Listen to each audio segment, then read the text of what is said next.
Ladies and gentlemen, welcome to iDream media. నేను ప్రియదర్శన్.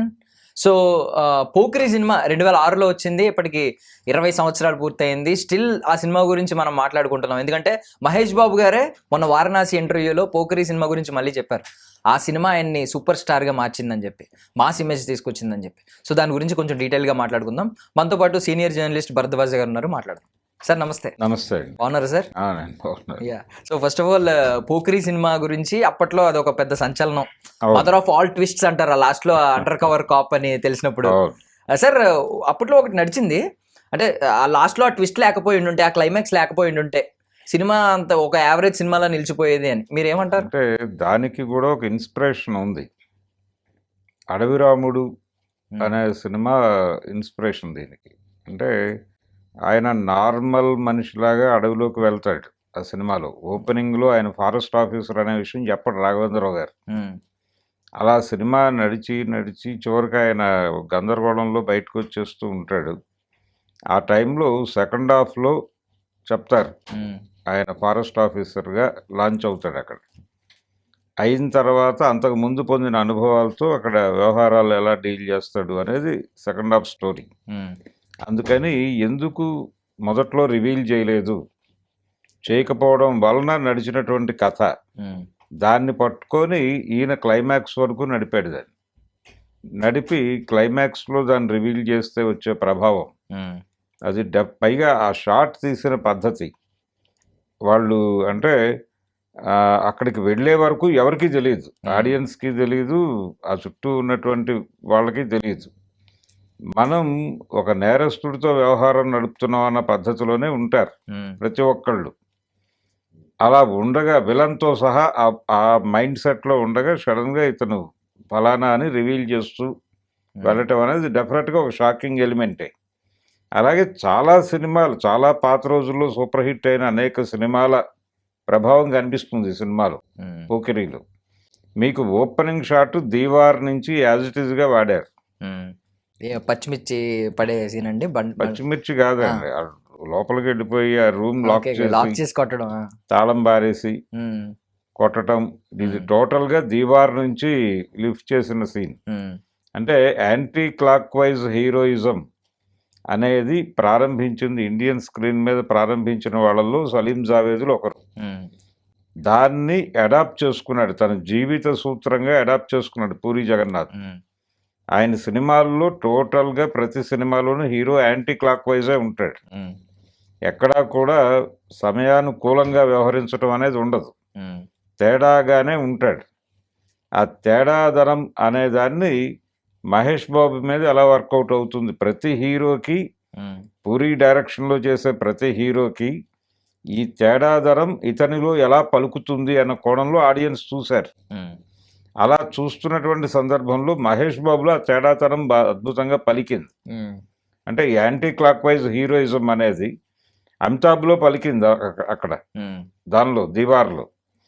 అది దాదాపుగా అదే రేంజ్లో మహేష్ బాబులో పలికింది. ఆ పలకటం అనేది వర్కౌట్ అయిపోయి జనాలు బయటకు వచ్చేసి సినిమా అద్భుతం అన్నారు. అన్ని విధాలుగాను ఇలియానా ఆ సినిమాకి చాలా హెల్ప్ అయింది.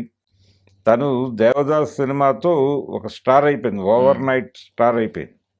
ఆ ఓవర్ నైట్ స్టార్ అయినటువంటి అమ్మాయి ఒక బిగ్ హీరో పక్కన ఎలా ఉంటుంది అనేది ప్రపంచానికి ఒక క్యూరియాసిటీ ఉంటుంది. ఆ క్యూరియాసిటీని ఆ లెవెల్లోనే సాటిస్ఫై చేసే పాటలు, ఇతర సన్నివేశాల కల్పన నడిచింది. అలాగే ఇలియానా ఇంటి సన్నివేశాలు, ఆశిష్ విద్యార్థితో జరిగేటువంటి గొడవలు, అవన్నీ ఆ సెటప్ అంతా కూడా చాలా ఆర్గానిక్గా నడిచింది. అందులో హీరో ఇన్వాల్వ్మెంట్, హీరోతో పాటు రెండో వైపున బ్రహ్మానందం ఎంటర్టైన్మెంట్, వీటన్నిటినీ ఒకే చోట మిక్స్ చేసి ఆ సీన్స్ అన్నిటినీ చాలా అద్భుతంగా డ్రైవ్ చేశాడు. దాంతోపాటు బ్రహ్మానందం, ఆలీ మధ్య నడిచేటువంటి కామెడీ ట్రాక్, అది సినిమాకి చాలా హెల్ప్ అయింది. ఇలా మ్యూజికల్గా కూడా అప్పటి వరకు ఆయన వెడుతున్నటువంటి స్టైల్కి భిన్నమైనటువంటి మ్యూజిక్ నడిచింది మణిశర్మ గారు వలన ఈ సినిమాలో పర్టికులర్గా. అందుకని అన్ని విధాలుగా వర్కౌట్ అయింది. మహేష్ బాబుని ఒక నెక్స్ట్ లెవెల్కి తీసుకెళ్ళటం మాత్రమే కాదు, అప్పటి వరకు ఉన్న ఇండస్ట్రీ రికార్డులను తిరగరాసిన సినిమాగా నిలబడింది అది. అంటే ప్రతి సందర్భంలోనూ కొన్ని సినిమాలు ఉంటాయి అలా ల్యాండ్ మార్క్ సినిమాలు. అలాంటి ఒక ల్యాండ్ మార్క్ సినిమాగా చలనచిత్ర పరిశ్రమ చరిత్రలో, తెలుగు చలనచిత్ర పరిశ్రమ చరిత్రలో పోకిరి అనేది నిలబడింది. నిలబడిన తర్వాత మహేష్ బాబు మీద విపరీతమైన ఎక్స్పెక్టేషన్స్ వచ్చేసినాయి జనాలకి. అంటే ఎంటర్టైనింగ్గా వెళ్ళగలడు, చాలా ఆరగెన్స్ చూపించగలడు తెర మీద. అంటే మనకి త్రివిక్రమ్ రాసిన డైలాగ్ ఒకటి ఉంటుంది, అంటే ఏదో కాంప్లాన్ బాయ్ అనుకున్నాను, కాంప్లికేటెడ్ బాయ్ అని. మోర్ కాంప్లికేటెడ్ అనే విషయాన్ని ఎస్టాబ్లిష్ చేశాడు పూరి జగన్నాథ్. ప్రతి డైలాగ్ అంటే పండుగాడు అనేటువంటి ఆ పేరు దగ్గర నుంచి ప్రతి సీన్లోనూ అతని బిహేవియర్ ఏంటి, మీటింగ్లు అంటాడు అక్కడికి వెళ్ళి. ఇలా ఆ డైలాగ్స్లో, ఆ డైలాగ్ రాయటంలోనూ దాన్ని డెలివర్ చేయటంలోనూ, రాయటంలో పూరి చూపించినటువంటి నైపుణ్యం. అంటే గన్లో నుంచి డెలివర్ అవుతున్నటువంటి బుల్లెట్ లాగానే డైలాగుని ఎయిమ్ చేశాడు ఆయన. ఆ ఎయిమ్ చేసిన దాన్ని యాజ్ ఇట్ ఈస్గా క్యారీ చేయగలిగాడు ఆర్టిస్ట్గా మహేష్ బాబు. అది వర్కౌట్ అయింది, ఆడియన్స్కి విపరీతంగా కనెక్ట్ అయింది. పర్టికులర్గా ఆ మీటింగ్ సీన్లో 2 నిమిషాల్లో సెటిల్ చేసి కాల్చిపాడు దుప్పుతానన్న పద్ధతిలో మాట్లాడే స్టైలు, అది జనాలని విపరీతంగా ఎంటర్టైన్ చేస్తుంది. అలాగే అక్కడికక్కడ స్టాండ్ తీసుకుని నేను అవసరమైతే అవతల గ్యాంగ్లోకి వెళ్ళిపోయి నిన్ను వేసేయగలను అంటాడు. నాకు అటువంటి మొహమాటాలు ఏమీ లేవు అని. అది జనాల్ని చాలా మెస్మరైజ్ చేసింది. ఆ షార్ప్నెస్, ఆ స్పీడు, ఒక హీరోలో అలాంటి లక్షణాలు కోరుకుంటాడు ఆడియన్. ఆ కోరుకున్న లక్షణాలన్నీ వర్కౌట్ అయినాయి ఆ క్యారెక్టర్లో. అందుకని డెఫినెట్గా సినిమా సక్సెస్ రూట్లో వెడుతుంది అనేది వాళ్ళు ముందే అనుకున్నారు. రిలీజ్ అయిన తర్వాత వర్కౌట్ అయింది. అంటే కొన్నిసార్లు కొన్ని మ్యాజిక్స్ అలా వర్కౌట్ అవుతాయి. ఇది ఎందుకు వర్కౌట్ అయింది, ఏముంది దీనిలో అని తర్వాత చర్చ జరపచ్చు, కానీ పండిత చర్చ అదన్నీ వర్కౌట్ అవ్వవు. ఆ సినిమా అలా ఆర్గానిక్గా నడిచిపోతుంది అంతే. ఇది ఇల్లాజికల్గా ఉంది, ఈ రకమైనటువంటి పండిత చర్చలోకి వెడితే సినిమా నిలబడుతుందా లేదా అనేది పక్కన పెడితే, అంతకు ముందు కమర్షియల్గా బిగ్ సక్సెస్ ఇచ్చిన చాలా సినిమాల ప్రభావం అయితే ఉంది పూరి గారి మీద. ఆ రేంజ్ సినిమా చెయ్యాలి అని అనుకున్నాడు తను. ఒక అడవి రాముడు రేంజ్ సినిమా, ఒక దీవార్ రేంజ్ సినిమా మన వైపు నుంచి రావాలి, మహేష్ బాబుని దానిలో నిలబెట్టాలి అనేది ముందు అనుకుని చేసినటువంటి పని అది. అది చాలా అద్భుతంగా వర్కౌట్ అయింది అన్ని విధాలుగాను. సినిమా నెక్స్ట్ లెవెల్కి వెళ్ళింది. ప్రకాష్ రాజ్ వెలని కూడా ఆ సినిమాలో చాలా బాగా వర్కౌట్ అయింది. అలాగే ప్రతి ఒక్క క్యారెక్టర్ కొత్త మేనరిజమ్స్లో కనిపిస్తారు. డ్రగ్స్ ఇవన్నీ కొంచెం కొత్త అప్పటికి. అలాగే కట్టేసి కొట్టించుకుంటున్నావా అనే డైలాగులు ఇవన్నీ కొత్త యాంబియన్స్లో నడిచింది సినిమా. ఒక అంటే అప్పటి వరకు లోకల్ మార్కెట్ సినిమా ధోరణిలో ఉండేది తెలుగు సినిమా. ఇది కొంచెం డిఫరెంట్ ఏరియాలో నడిచినట్టుగా అనిపించింది జనాలకి. అది బాగా రిసీవ్ చేసుకున్నారు. ఈ సినిమానే కదా, ఆయన తర్వాత చేసిన మహేష్ బాబుతో చేసినటువంటి బిజినెస్ మ్యాన్ సినిమా కూడా అది ఒక డిఫరెంట్ ఏరియాలో నడుస్తుంది. క్యారెక్టరైజేషన్ కూడా ఒక డిఫరెంట్ టెంపర్లో పెడుతుంది. అందుకని పూరి జగన్నాథ్ హీరో క్యారెక్టర్ని డిజైన్ చేసే స్టైలే కొంచెం భిన్నంగా ఉంటుంది. సో మీరు అడవి రాముడి నుంచి అడాప్ట్ చేసుకుని ఇలా చేశారు అని అన్నారు, అంటే ఇన్స్పిరేషన్ అని. బట్ తర్వాత ఆయన సేమ్ ఫార్ములానే 2-3 సినిమాలకు అప్లై చేశారు. లైక్ ఇప్పుడు పైసా వసూలుకి అప్లై చేశారు, సెకండ్ హాఫ్ లో తెలుస్తుంది. అండ్ ఎజమ్ సినిమా తీశారు నందమూరి కళ్యాణ్ రామ్తో, అది లాస్ట్ లో ఆయన జర్నలిస్ట్ అని తెలుస్తుంది. సో బట్ అవి ఏమీ సక్సెస్ అవ్వలేదు. ఆ ఫార్ములా ఇప్పటికీ ఆ లాస్ట్ ట్విస్ట్ ని మదర్ ఆఫ్ ఆల్ ట్విస్ట్స్ అంటున్నారు. ఎందుకు సార్ దానికి దీనికి? అంటే మీకు జనాల్ని అంతగా ట్రాక్లోకి తీసుకెళ్ళిపోయిన తర్వాత ఒక సడన్ ట్విస్ట్ ఇస్తే అది వర్కౌట్ అవుతుంది. మీరు ఆ ముందంతా ఏదేదో చెప్పి దీని మీద డిపెండ్ అయిపోతే అది వర్కౌట్ అవ్వదు. దీవార్లో కానీ అడవిరాములో కానీ అది వర్కౌట్ అవటానికి ఒక పద్ధతి ఉంది. ఆ పద్ధతి దీనిలో వర్కౌట్ అయింది పోకిరీలో.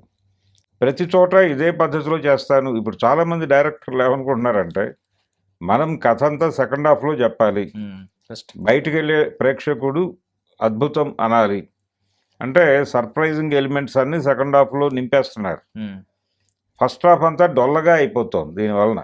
ఉమ్, ఫస్ట్ హాఫ్కి అన్యాయం జరుగుతోంది ఒక రకంగా, సెకండ్ హాఫ్ మీద అధిక భారం వేసి. ఉమ్, ఇది ఆడియన్స్ని ఒక రకంగా ఇబ్బంది పెడుతోంది. దీనికోసం మనం ఫస్ట్ హాఫ్ ఎందుకు భరించాలి? ఉమ్. అదే ఇప్పుడు రాజుగారు రెండో భార్య ఇంటర్వెల్కే బాగుందంటే వచ్చేవాళ్ళం కదా, మొదటి భార్య అలిగినట్టు అవుతుంది అనమాట. ఇంటర్వెల్కే వచ్చి సినిమా చూస్తాం కదా, ఈ అంతే. గోలంతా మాకెందుకు అని ఓపెన్గా అనేస్తున్నారు. ఇప్పుడు చాలా సినిమాల పరిస్థితి అదే. సెకండ్ హాఫ్ కోసం ఫస్ట్ హాఫ్ తీసుకూర్చోబెట్టి ఎందుకు మమ్మల్ని స్ట్రైన్ చేయాలి అని అడుగుతున్నారు స్ట్రైట్గా. ఇలాంటి పరిస్థితి వస్తుంది మీరు ప్రాపర్గా ఫస్ట్ హాఫ్ డిజైన్ చేయకపోతే. ఈ సినిమాల్లో ఫస్ట్ హాఫ్ కూడా ప్రాపర్గా డిజైన్ అయింది. నిజానికి ఫస్ట్ హాఫ్ సెకండ్ హాఫ్ అనేటువంటి స్టైల్ కాదు అది. సినిమాని ఆడియన్స్కి ఎంగేజింగ్గా చెప్పాలి, అలాగే వాళ్ళని అరెస్ట్ చేసి థియేటర్లో కూర్చోబెట్టాలి, రిపీట్గా రావాలి థియేటర్కి, రిపీట్ ఆడియన్స్ని టార్గెట్ చేసే పద్ధతి అది. ఆ రిపీట్ ఆడియన్స్ని టార్గెట్ చేయడానికి ముందు పెట్టాల్సిన ఎలిమెంట్స్ అన్నీ నడవాలి. నడిచినప్పుడు ఈ ట్విస్ట్ నిలబడుతుంది. అంతే తప్ప మీరు ఈ ట్విస్ట్ని నిలబెట్టి మిగిలిందంతా మా ఇష్టం వచ్చినట్టు చేస్తామంటే కుదరదు. పద్ధతిగానే వెళ్ళాలి. అందుకనే నేను కోట్ చేసినటువంటి మొదటి 2 సినిమాలు కూడా అలా ఆ ధోరణిలో వర్కౌట్ అయిన సినిమాలే. అలా చేస్తే వర్కౌట్ అవుతుంది. అంతే తప్ప ఆ ట్విస్ట్ మీద డిపెండ్ అయితే అది నిలబడదు. దాన్ని నిలబెట్టడం కోసం మీరు కృషి చేయాలి చాలా.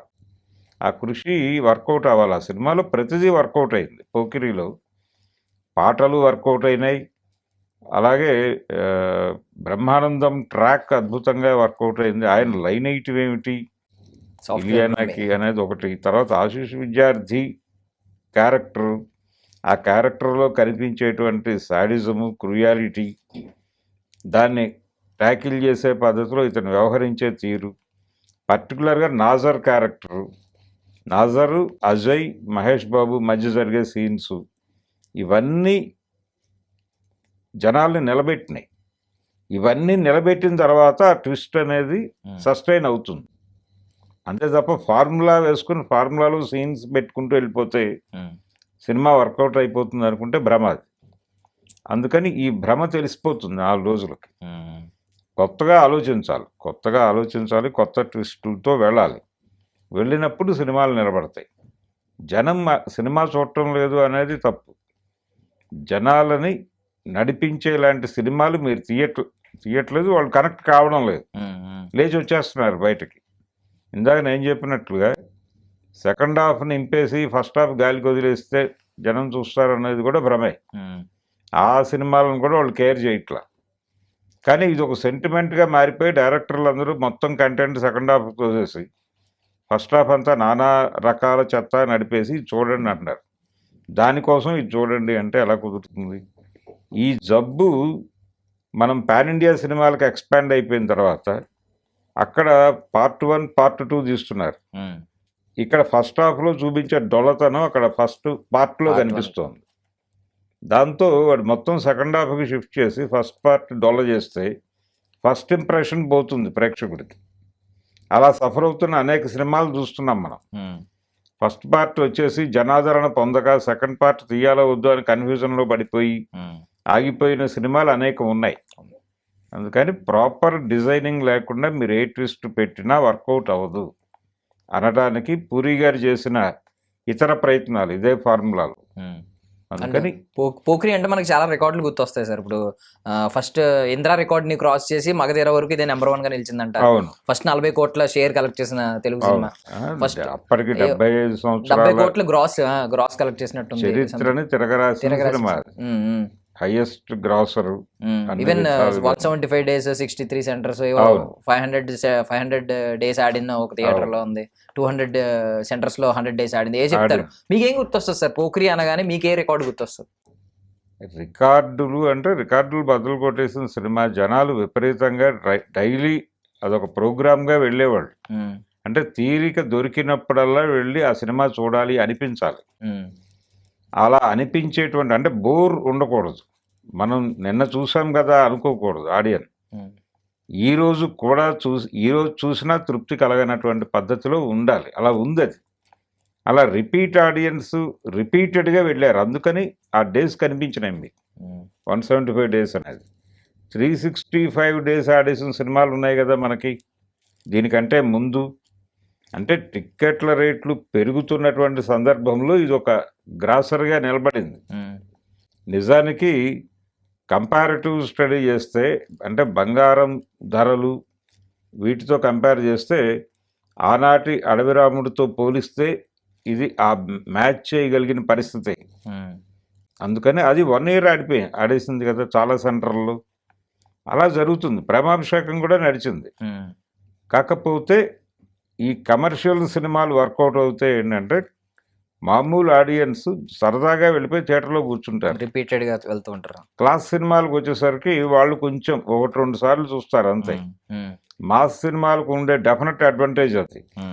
ఒక మాస్ హీరోగా మహేష్ బాబు నిలబడతాడా లేదా అనే సందిగ్ధానికి ఫుల్ స్టాప్ పెట్టి ఇతను మాస్కు కూడా కనెక్ట్ అయ్యేటువంటి హీరోనే, ఇతనికి ప్రాపర్ సబ్జెక్టు పడితే ఈ లెవెల్ వసూళ్ళు సాధ్యమే అనేది ప్రూవ్ చేసిన సినిమా.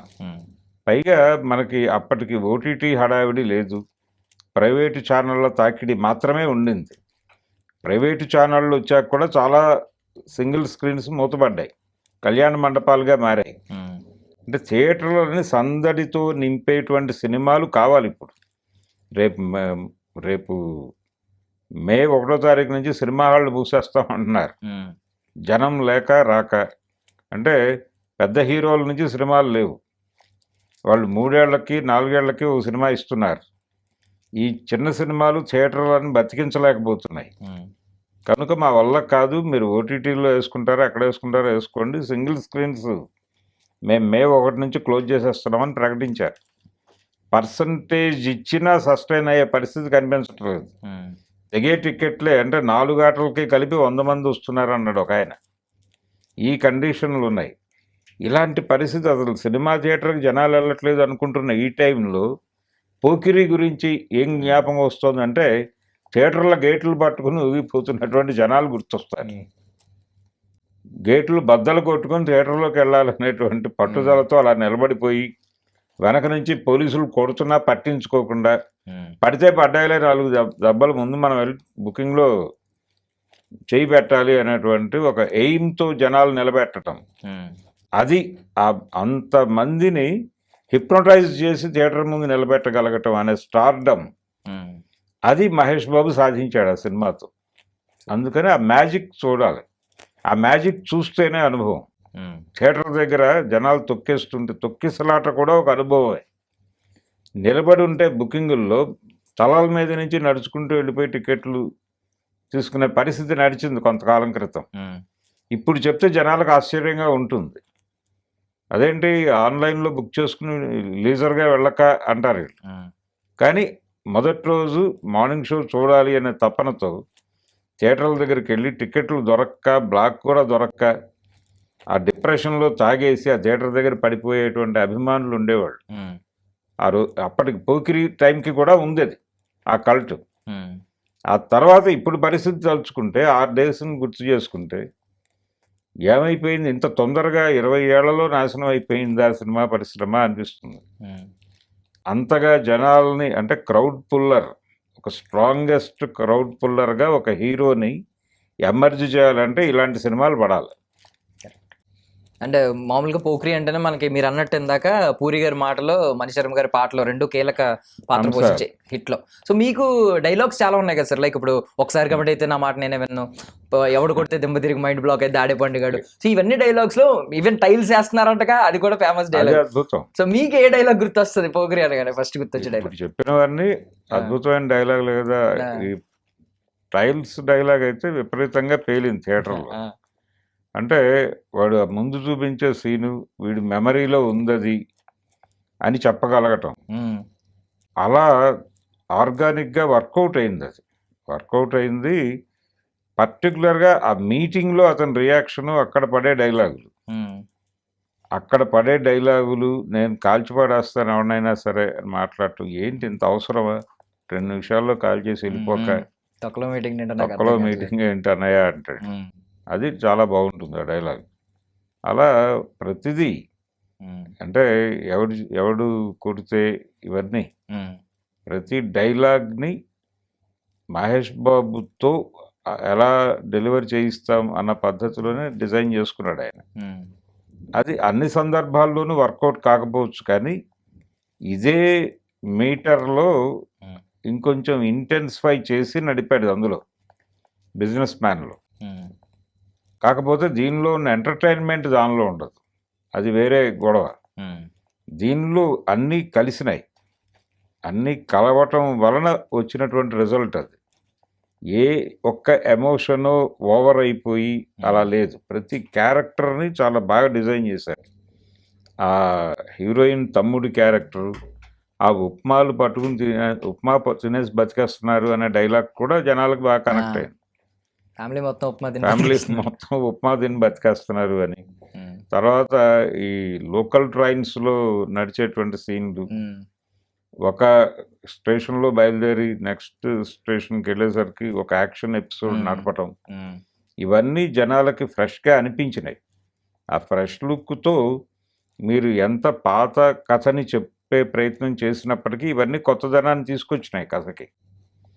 టేకింగ్కి సంబంధించి పోకిరి అనేది ఒక నెక్స్ట్ లెవెల్ వ్యవహారం.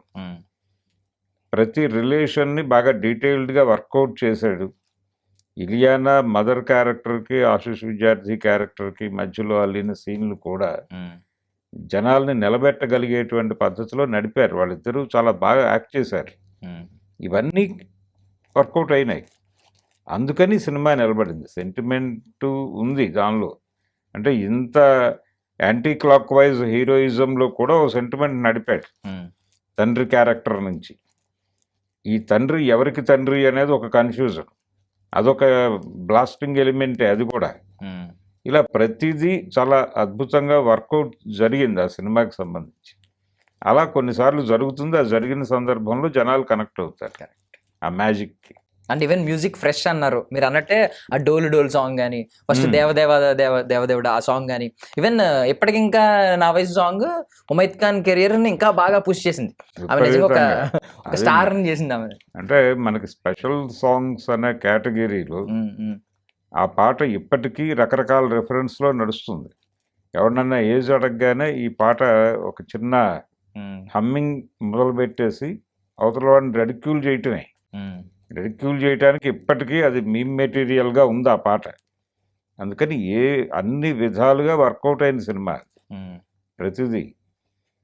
ప్రకాష్ రాజ్ క్యారెక్టరు, రియాక్షన్స్, ప్రకాష్ రాజ్తో పాటు ఉండేటువంటి ఇతర పాత్రలు, అజయ్ క్యారెక్టర్లో కూడా ఫైర్ ఉంటుంది. అలాంటి క్యారెక్టర్ మళ్ళీ రాలేదు అతనికి కూడా, ఎవరికీ లేదు. ప్రతిదీ అలా వర్కౌట్ అయింది. ఆ హ్యాబిట్స్, వాళ్ళ వ్యవహార శైలి, నేను ఇందాక చెప్పినట్టుగా కట్టేసి కొట్టించుకోవటం, నేను ఇది ట్రై చేద్దాం అనుకున్నాను కానీ కుదరలేదు అంటాడు ప్రకాష్ రాజ్. ఇవన్నీ జనాలకు కొత్త అంబియన్స్లో సినిమా చూపించాడు ఆయన. ఆ కొత్త అంబియన్స్ అనేది బాగా కనెక్ట్ అయింది, యూత్కి కనెక్ట్ అయింది, ఆ జనరేషన్ యూత్కి. ఇప్పుడు వాళ్ళ పిల్లలు మార్కెట్లోకి వచ్చేసారు. ఆ రోజున బ్యాచులర్గా సినిమా చూసినటువంటి వాళ్ళ పిల్లలు మార్కెట్లోకి వచ్చారు. యూత్లో వాళ్ళు ఏ ఏజ్లో చూసారో ఆ ఏజ్ గ్రూప్లో బయటకు వస్తున్నారు. వీళ్ళు వచ్చేసరికి ప్రపంచం మారిపోయింది. ఇప్పుడు సినిమా థియేటర్ దగ్గర గేట్లు పట్టుకునే పరిస్థితి లేదు, అంత వెయిట్ చేసి సినిమా చూడాల్సిన సందర్భము లేదు. స్క్రీన్స్ పెరిగిపోయినాయి, ఎక్కడ పడితే అక్కడ టికెట్లు దొరికేస్తున్నాయి. ఇవన్నీ చెప్తుంటే వీళ్ళు కథలుగా వింటారు. అంటే ప్రపంచం 2006 వరకు మారిన పద్ధతి వేరు, 2006 నుంచి 26కు మారిన పద్ధతి వేరు. ఇది చాలా బీభత్సమైన చేంజ్ ఉంది. ఇంత స్పీడ్ యుగంలో ఇప్పటికీ పోకిరీ చూస్తే, అది ఓటీటీలో కానీ ఇంకెక్కడైనా కానీ పోకిరీ చూస్తే దానికి అట్రాక్ట్ అయ్యే కండిషన్లోనే ఉన్నారు ఈ జనరేషన్ పిల్లలు కూడా. వీళ్ళు దాటి వచ్చేసాం 20 ఏళ్ళు, చాలా జీవితంలోనే చాలా మార్పులు వచ్చాయని చెప్పుకుంటున్నాం, కానీ ఇప్పటికీ వీళ్ళు కనెక్ట్ అవుతారు ఆ సినిమాని ప్రాపర్గా స్క్రీన్ చేస్తే. ఫైనల్లీ మొన్న వారణాసి ఇంటర్వ్యూలో చెప్పారు ఆయన, ఇప్పుడు ఆయన గ్లోబల్ రేంజ్లో సినిమా తీస్తున్నారు, స్టిల్ పోకిరిని ఆయన గుర్తు చేసుకుని చెప్పారు, రేపు వారణాసి పెద్ద బ్లాక్ బస్టర్ అయ్యి ఆయన గ్లోబల్ స్టార్ అయిన తర్వాత కూడా పోకిరిని ఎప్పటికప్పుడు మహేష్ బాబు గారు మెన్షన్ చేస్తారంటారా? చేస్తాడు ఆయన. అంటే ఫస్ట్ తనని సూపర్ స్టార్డంలో నిలబెట్టిన సినిమా కాబట్టి అది మెమరీలో ఖచ్చితంగా ఉంటుంది. ఇప్పుడు ఆయన మార్కెట్ ఎక్స్పాన్షన్ ప్రోగ్రాంలో ఉన్నాడు, గ్లోబల్ మార్కెట్లోకి ఎంటర్ అవుతున్నాడు. పైగా అది 160 ప్రాంతీయ భాషల్లో రిలీజ్ అవుతుందని చెప్తున్నారు. ఎంత చేస్తారు అనేది తర్వాత, కానీ వాళ్ళ టార్గెట్ అయితే అది. అంటే ప్రతి చోట ఇప్పుడు ఫ్రాన్స్లో ఫ్రెంచ్లో రిలీజ్ చేయాలి, స్పెయిన్లో స్పానిష్లో రిలీజ్ చేయాలి, ఇలాంటి ఆలోచనలు ఏవో ఉన్నాయి. అందుకని అవన్నీ వర్కౌట్ అయితే నెంబర్గా అది ఇప్పటివరకు ఇండియన్ స్క్రీన్ చూడనటువంటి కొత్త నెంబర్ క్రియేట్ చేసే మూడ్లో ఉన్నారు. అలాగే కంటెంట్కి సంబంధించి కూడా ఆయన ప్రపంచ యాత్రికుడు అలాగే కాలయాత్రికుడు రెండూ చెప్తున్నారు. ఈ రెండు ప్రయాణాలు, యుగ ప్రయాణము అలాగే ఈ కాల ప్రయాణము, ఇవన్నీ కలగలిసి అనేక జనాలకి ఆశ్చర్యంలో ముంచెత్తే చాలా సీన్స్ ఉండబోతున్నాయి దానిలో అనేది అర్థమవుతుంది. వాళ్ళు మనకు చూపించింది ఏమీ కాదు, ఒక విజువల్ స్టేట్మెంట్ ఇచ్చాడంటే సినిమా ఇలా ఉండబోతోంది అని. కానీ ఆ సినిమాలో ప్రతి సీను రక్తి కట్టించే లెవెల్కి తీసుకెళ్తున్నాడు ఆయన. అందుకని డెఫినెట్గా అది ఒక బిగ్ నెంబర్ క్రియేట్ చేస్తుంది. ఇప్పటి వరకు అంటే బాహుబలి 2తో తను అది అచీవ్ చేశాడు. ఇప్పుడు ఇండియన్ స్క్రీన్ మీద మళ్ళీ ఒక 10 ఏళ్ళు నిలబడబోయే ఒక నెంబర్ని క్రియేట్ చేసే మూడ్లో ఉన్నాడు. అందుకని గ్లోబల్ మార్కెట్ని ఎంచుకున్నాడు ఆయన. అది వర్కౌట్ అయిపోతే ఇక అక్కడి నుంచి తెలుగు హీరోల పరుగులు అటు బయలుదేరుతాయి ఆ దిశగా. మీరు పోకిరి అంటున్నారు కానీ పోకిరి తర్వాత వచ్చిన పూరి సినిమాల్లో చాలామంది హీరోలు పోకిరిగానే బిహేవ్ చేసిన పరిస్థితి చూసాం దాదాపుగా. ఏది టెంపర్ ఎన్టీఆర్తో సహా ధోరణి అదే ఉంటుంది, మీటర్ అదే మీటర్లో వాళ్ళ స్టైల్కి అడాప్ట్ చేసుకుని నటించడమే కనిపిస్తుంది. అంత ప్రభావం ఉంది ఆ సినిమా. ఇప్పటికీ ఆ మూడ్లో ఉన్నాడు ఆయన, పూరి జగన్నాథ్. ఒక పోకిరి చేయాలి అనేటువంటి మూడ్లో ఉన్నాడు. ఇప్పుడు ఒక ప్రయత్నం ఏదో చేస్తున్నాడు, ఒక ప్రయోగం సేతుపతితో. అదేమవుతుంది అనేది చూడాలి. Thank you sir, thank you so much మీ విలువైన సమయాన్ని సమాచారాన్ని మాకు అందించినందుకు. Thank you. And for more videos, Please subscribe to iDream. Please subscribe to iDream. Please subscribe iDream. And please subscribe to iDream. For more videos, subscribe to iDream. please like, share and subscribe to the channel. Congratulations, iDream. subscribe to iDream. Subscribe to iDream. So subscribe to iDream Media. iDream ki iDream team andarki huge congratulations. Please subscribe iDream Media. Please subscribe to iDream. Subscribe iDream. Please subscribe to iDream. iDream అంటే నా కళల channel subscribe చేసుకున్న నోరు తిరుగుతలేదు, మీరైతే గంట గుర్తు కొట్టండి. For more such videos, please subscribe to iDream. Subscribe to iDream. Please subscribe to iDream. Please subscribe iDream Media. Please do subscribe to iDream. Please subscribe to iDream Media. For best entertainment and information, please subscribe iDream. And don't forget to subscribe to iDream.